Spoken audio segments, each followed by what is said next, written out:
E você, Cirnani, o que tu achou dessa convocação da seleção brasileira aí? Por esses 2 jogos? Muito, muito ruim. Muito ruim. Faltou.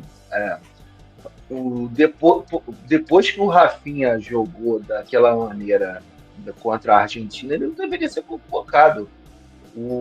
E o outro jogador que não é convocado é o Yuri Alberto, que é artilheiro do Corinthians na temporada. Só que eu acho que o Yuri Alberto se machucou nesse jogo agora do Atlético Mineiro e Corinthians. Acho que talvez tenha sido por isso que ele não foi convocado. Sim. Se machucou. Porque eu apostaria nele também. Gosto do futebol dele. Eu apostaria nele e no Gabigol. Acho que o Gabigol mereceria uma chance. Ou o Gabigol ou o Caio Jorge, também do Cruzeiro. O Caio Jorge realmente está voando. Um outro jogador que eu acho interessante é o Fabrício Bruno, do Cruzeiro. Que deveria também estar nessa convocação, porque foi um jogador que foi negociado por 45 milhões de reais pelo Cruzeiro Flamengo. E tem um outro ponto também, um outro jogador também que eu gostaria de ver na seleção e que, claro, a gente não sabe como é que ele está, porque o futebol russo está sancionado, mas o Nino, que jogou no Fluminense, ele foi um dos principais nomes do Fluminense com o Diniz. Então, eu acho que ele mereceria uma chance também. E também tem outros jogadores aí que poderiam pintar na seleção brasileira para fazer parte desse elenco, como, por exemplo, o Alan Patrick, do Alan Patrick, um bom nome. Esse aí realmente é um nome que tá faltando nesse meio de campo aí da seleção, né? Cairia bem a beça. O outro nome também que poderia, né? Só que o Alan Patrick tem 34 anos, então não seria viável chamar para 2 jogos. Tem 34 anos, não sei se ficaria para o próximo ciclo da Copa do Mundo. O outro jogador que, para mim, seria também efetivamente útil para a seleção brasileira, e que fez gol na última... Fez gol não, né? Deu passe, está sendo destaque, é o goleiro Walter não deu passe não, né? É o Reinaldo, do Mirassol, e o goleiro Walter. O Walter fechou o gol, está fechando o gol já 2, 3 anos seguidos, jogou no Cuiabá, foi destaque do Cuiabá, e o Reinaldo, lateral, que está jogando muito bem. Só que ambos têm 36 anos. Ambos têm 36 anos, então não tem como chamar. E o outro jogador que eu acho que também deveria estar nessa seleção e que poderia render como jogador, como grande, enfim, ícone do futebol, e muitos também vão contestar e falar que está equivocado, para mim seria o Bruno Henrique. Claro, o Bruno Henrique tem 34 anos, está envolvido em aposta, mas é o titular do Flamengo. É um dos principais jogadores.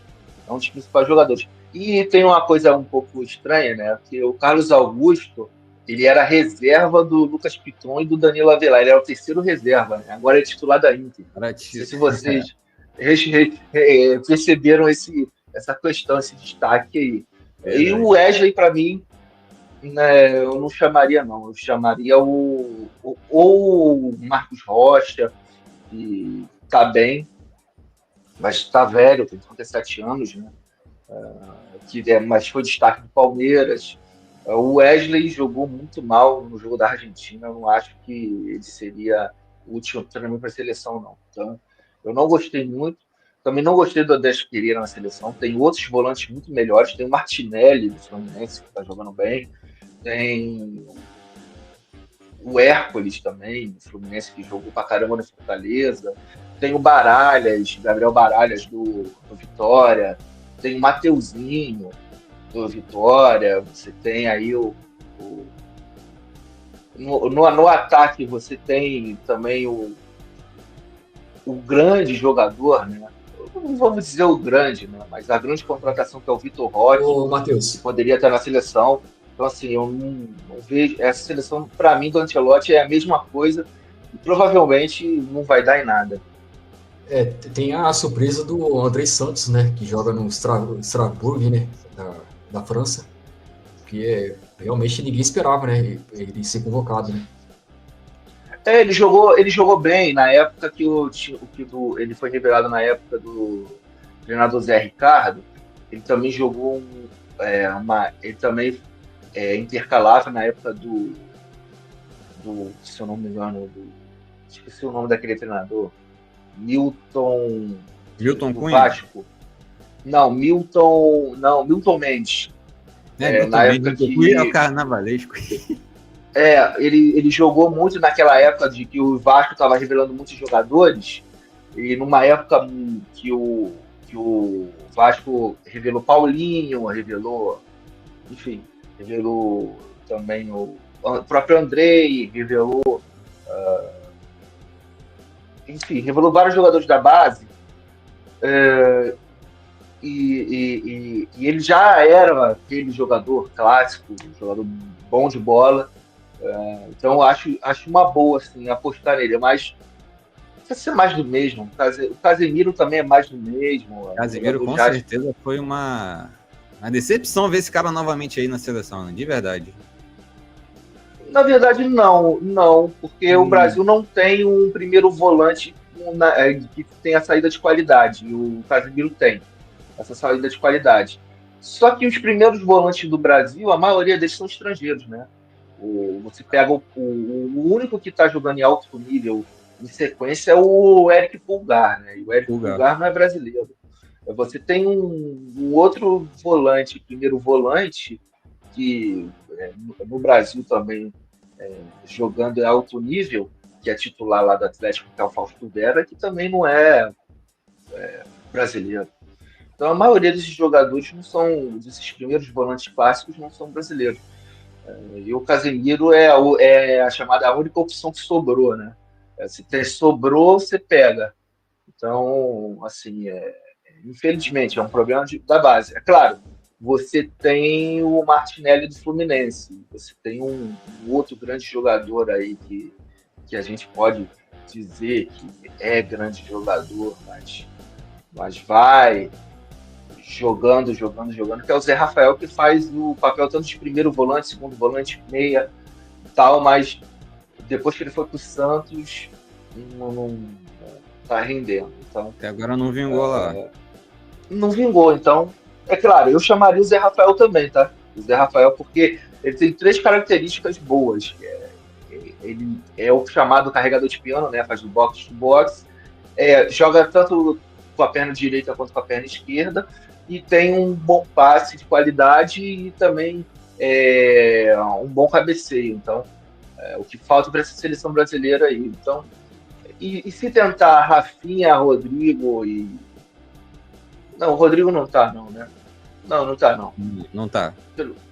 Pelo menos... Acho que vai tentar Rafinha, tá. Vini Júnior, talvez o Matheus Cunha... Não, o Antony, acho que vai com o Antony. Acho que vai ser esse o trio, porque o Antony tá jogando bem lá no Betis.